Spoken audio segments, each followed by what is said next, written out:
नाभि चक्र का संबंध आपके सेटिस्फेक्शन से, आपकी तृप्ति से, आपके समाधान से।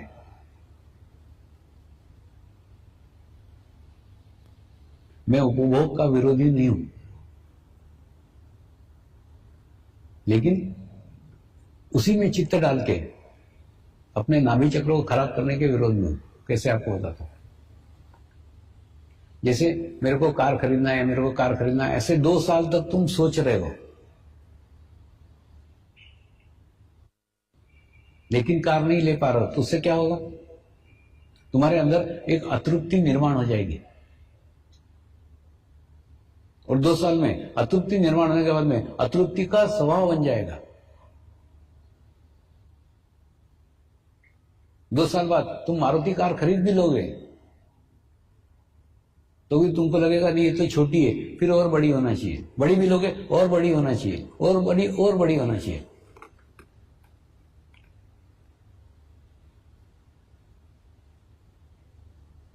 तो जो चीज खरीदना है, खरीद के बाजू हटो ना। उसके बारे में खूब सोचो मत, विचार मत करो मेरे को मिलना चाहिए, मिलना चाहिए, मिलना चाहिए। ऐसा जितना सोचोगे तुम्हारा नाभि चक्र उतना पकड़ेगा। नाभि चक्र जितना पकड़ेगा उसके दुष्परिणाम तुम्हारे नाभि चक्र पे आएंगे।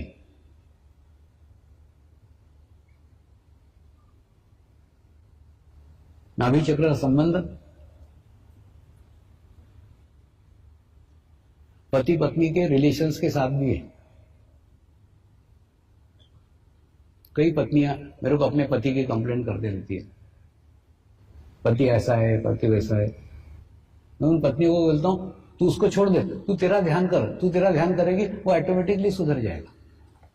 या कई लोग पत्नियों की शिकायत करते हैं, उनको बोलता हूं तू उधर चित्त मत डाले, उसको सुधारने में तेरे बिगड़ने के चांसेस है। तुम अपने पार्टनर को सुधारने का कोशिश ही मत करो, कोशिश करोगे तो तुम भी बिगड़ जाओगे।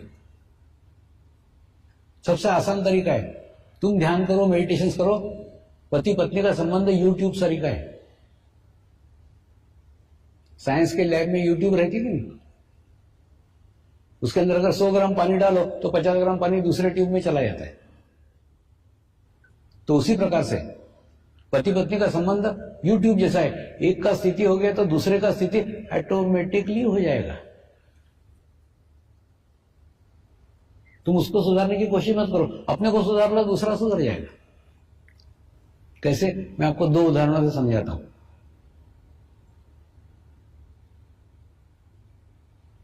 एक टेलर था, उस टेलर की दुकान पे मैं कपड़े सिलवाने के लिए जाता था। ये पहले की बात है ना, अभी तो लोग लाके देते, जो कपड़े देते वो पहन लेता हूं, अभी नहीं, पहले की बात।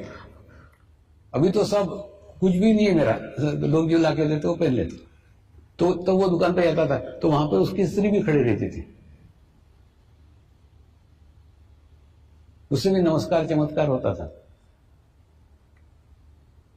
और उसके बाद में एक दिन वो सेंटर पे आई और आकर के रोने लग गई। मैंने बोला क्या हो गया? तो बोली, मैंने बोला तेरा पति तो कितना सज्जन है, एकदम सभ्य आदमी लगता है मेरे को तो। बोले स्वामी जी वो दिन में सज्जन है, रात में दुर्जन है। मैंने बोला क्या हो गया? अच्छा बोला था है। बोले नहीं, रात को दारू पी करके आता है और घर में खूब भिंगाना करता है, ये फोड़ डाल, वो फोड़ डाल, वो तोड़ डाल, वो मारपीट करता मेरे साथ।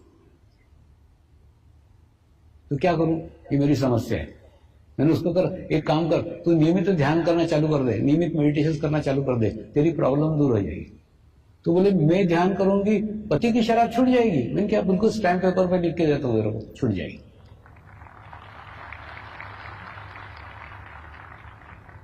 तो रेगुलरली सेंटर पे आने लग गई, रेगुलरली ध्यान करने लग गई। 45 दिन तक ध्यान नहीं किया, अनुष्ठान पूर्ण किया। अनुष्ठान करने के बाद में फिर भी रो रही थी। बोला क्या हो गया? स्वामी ये वो अभी भी पूरी की पूरी बोतल पी रहा है, आधी भी नहीं हुई अभी उसकी, पूरी बोतल अभी भी शराब पीता है वो। मैं तो रेगुलर ध्यान करती हूं।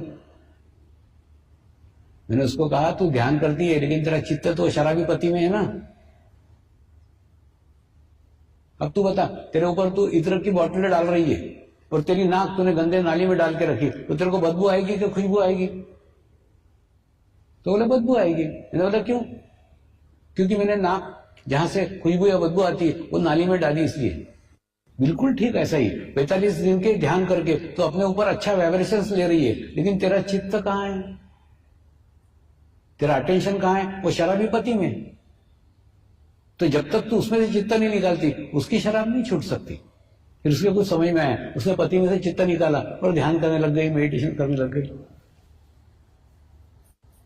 तो एक दिन क्या हुआ, स्कूटर से उसका पति छोड़ नहीं पाया था, और वो आता था, कई बार आता था, स्कूटर में बाहर सिगरेट फूकते हुए बैठता था। एक दिन क्या हुआ, जोर से पानी आ गया तो कहां जाए, वो भी घुस गया सेंटर के अंदर। सब लोग ध्यान कर रहे थे, वो भी पीछे बैठ गया, वो भी ध्यान करने लग गया। ध्यान करने के बाद में जब ध्यान समाप्त हो गया तो मेरे पास आया, स्वामी जी आज मैंने भी ध्यान किया। इनकी अच्छी बात है। स्वामी जी मुझे बहुत अच्छा लगा। इनकी अच्छी बात है। स्वामी जी मैं भी ध्यान करना चाहता हूं। इनके करना, किसने रोका है? स्वामी जी मैं रात को दारू पीता हूं। इनके रात को दारू पिया कर, सवेरे ध्यान किया कर। तो बोले चलेगा, मिलके दौड़ेगा। इनके आगे आए मेरे चक्कर में। तो उसके बाद में दूसरे दिन से वो सुबह ध्यान करने आने लग गया, ध्यान करने आने लग गया। और बाद में धीरे धीरे वो शराब पीता था ना तो उल्टी हो जाती थी। एक बार हो गई, 2 बार हो गई, 3 बार हो गई। और कभी शराब पीने बैठता था तो ग्लास के अंदर स्वामी जी नजर आते थे। दुकान देखता, दुकान बंद मिलती थी। ऐसे उसके अलग अलग कारण से उसकी शराब छूट गई। वो बोला शायद मेरे को आजकल हजम नहीं होती, पीता हूं तो उल्टी हो जाती। क्या होता है मालूम?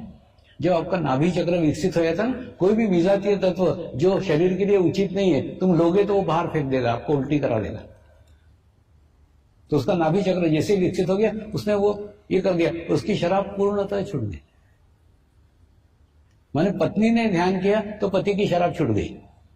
पत्नी ने पति को सुधारने का कोशिश नहीं किया, खुद अपनी स्थिति अच्छी थी तो उसकी स्थिति ऑटोमेटिकली बदल गई। उसको बदलने की आवश्यकता ही नहीं है। बदमाश पति होते ऐसे नहीं, बदमाश पत्नियां भी होती हैं। एक चीफ इंजीनियर मुझे मिलने को आते थे और वो आकर के अपनी शिकायत करते थे, स्वामी जी मेरे पत्नी के जासूस लगे हुए मेरे ऑफिस में। मैंने बोला क्यों? बोले एक आधी मैडम मेरे कैबिन में आकर के थोड़ी देर बैठ गई ना, तुरंत मेरे घर पे पता चल जाता है कि फलानी फलानी मैडम इतने मिनट तक उनके ऑफिस में थी। घर में पत्नी मेरे को पिटती है। और जिस दिन कोई स्त्री आकर के मेरे कैबिन में बैठ गई कि मैं डरते डरते घर पे आता हूं कि आज पिटाई तो होने ही वाली है, तो मैं ऐसे स्त्री से तंग आ गया हूं। इतनी शंकालु पत्नी है, मैं इसको छोड़ देना चाहता हूं। तो मैंने भी थोड़ी सहानुभूति उसको बताई। मैंने कहा ऐसी पत्नियों को तो छोड़ ही देना चाहिए, लेकिन एक काम करना छोड़ने के पहले तो एक काम कर, अब रेगुलरली उस पत्नी में से चित्त निकाल और 45 दिन ध्यान कर। 45 दिन का अनुष्ठान कर। 45 दिन के अंदर मनुष्य के अंदर सेल का परिवर्तन हो जाता है, चेंज आ जाता है। तेरे में भी आएगा। तो उसने 45 दिन ध्यान किया, मेडिटेशन किया, फिर मेरे को मिलने के लिए आया। मैंने पूछा क्या क्या प्रोग्रेस है, क्या प्रगति है? आजकल सिर्फ गालियां देती। मैंने पहले पिटती थी, आजकल प्रोग्रेस है, सिर्फ गालियां देती, आजकल कुछ नहीं करती।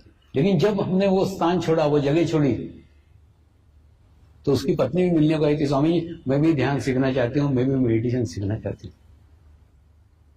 तो इसलिए अपने पार्टनर को सुधारने का कोशिश मत करो, कोशिश में तुम्हारे बिगड़ने के पूरे पूरे आसार है। अगर अपने पार्टनर को सुधारना चाहते हो तो उसमें से चित्त निकालो और अपना स्थिति इतना अच्छा करो, इतना अच्छा करो कि ऑटोमेटिकली उसका स्थिति भी अच्छा हो जाए।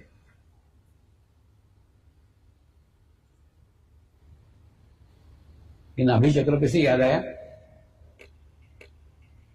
कई बार ना मैं मेरे गुरुओं से झगड़े करता हूं, खूब लड़ता हूं। एक दिन ऐसे ही खूब झगड़ा किया मैंने मेरे गुरुदेव को बोला, तुमने जो ज्ञान, तुमने जो नॉलेज मुझे दिया है, उसमें एक शब्द का हेर फेर न करते हुए वैसा का वैसा मैं समाज को दे रहा हूं। दे रहा हूं कि नहीं रहा हूं? बोले हाँ दे रहे। फिर जो प्रगति मेरी हो रही है वो मेरे साधकों की क्यों नहीं होती?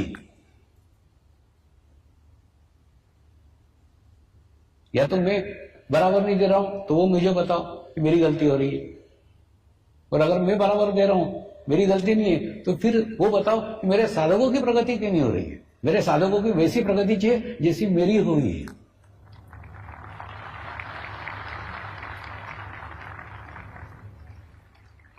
इसलिए मैं झगड़ा करता हूं। तो उन्होंने क्या उत्तर दिया मालूम है? उन्होंने उत्तर दिया, कुछ शरीर के चक्र ऐसे हैं जो चक्र उनको ही क्लियर करना पड़ेंगे। जब तक वो उनके चक्र क्लियर नहीं करते तो कोई हथेली नहीं लगा सकता। उनके आध्यात्मिक प्रगति उनके ही हाथ में। उसमें का ये सबसे नीचे का चक्र था नाभि चक्र। नाभि चक्र में यानी साधक ने जब तक अपनी पत्नी से संबंध अच्छे नहीं किए, उसके आध्यात्मिक प्रगति संभव ही नहीं है। पत्नी ने भी जब तक अपने पति के साथ रिलेशन अच्छे नहीं किए, उसकी आध्यात्मिक प्रगति संभव ही नहीं है। नाभि चक्र एकदम स्ट्रांग है, तुम्हारे आंतरिक संबंध आपस में है।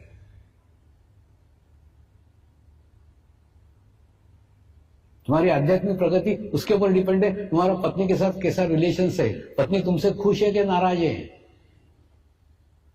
तुम्हारे पति के साथ कैसा संबंध है, पति तुमसे खुश है कि नाराज है, इसके ऊपर तुम्हारी आध्यात्मिक प्रगति निर्भर है। ये सीक्रेट, ये रहस्य गुरुओं ने मुझे समझाया। अब साधकों के पत्नी से रिलेशंस कैसे, वो तो तू क्या कर लेगा, वो तो उसको ठीक करना पड़ेगा ना। साधिका के अपने पति से कैसे रिलेशंस है, वो तो उसको ही ठीक करना पड़ेगा ना। तू क्या कर लेगा, वो तेरा क्षेत्र ही नहीं है, तू उसमें दुखी मत हो, तू कुछ नहीं कर सकता उसमें।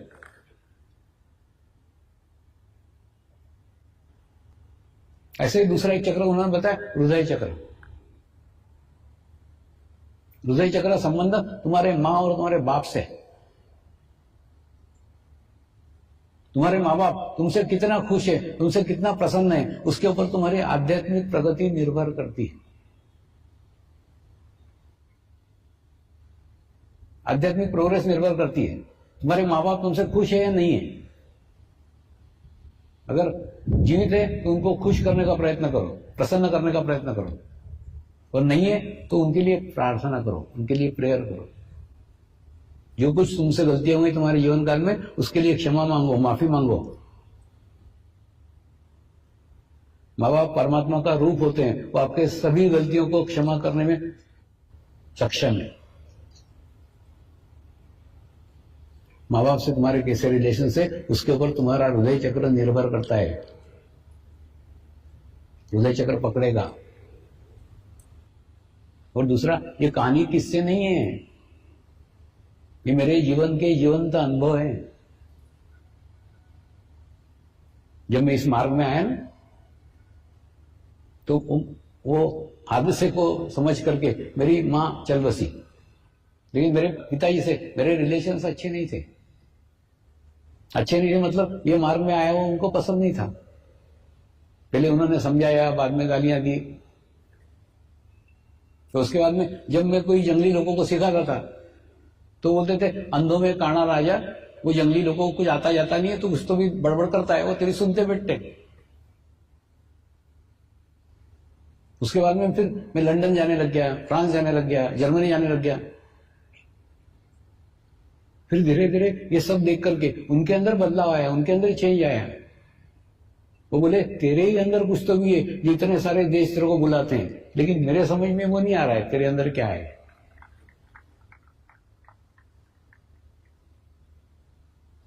उनकी अभी 3 साल पहले मृत्यु हुई, लेकिन मृत्यु के 3 साल पहले स्थिति ये थी कि मैं उनको पिताजी करके नमस्कार करता था, वो गुरु करके मेरे को नमस्कार करते थे।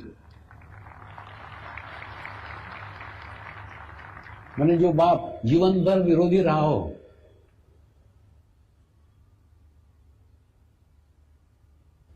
उन्होंने अंत समय में वो स्थिति प्राप्त कर ली थी, वो अवस्था प्राप्त कर ली थी। वो बोले, तूने बाप के रूप में मुझे नमस्कार किया, अब मैं गुरु के रूप में तुझे नमस्कार कर रहा हूं। मेरे को नहीं समझ में आ रहा है तू क्या है क्या नहीं, मालूम नहीं, लेकिन कुछ तो ये जो मेरे समझ से परे है।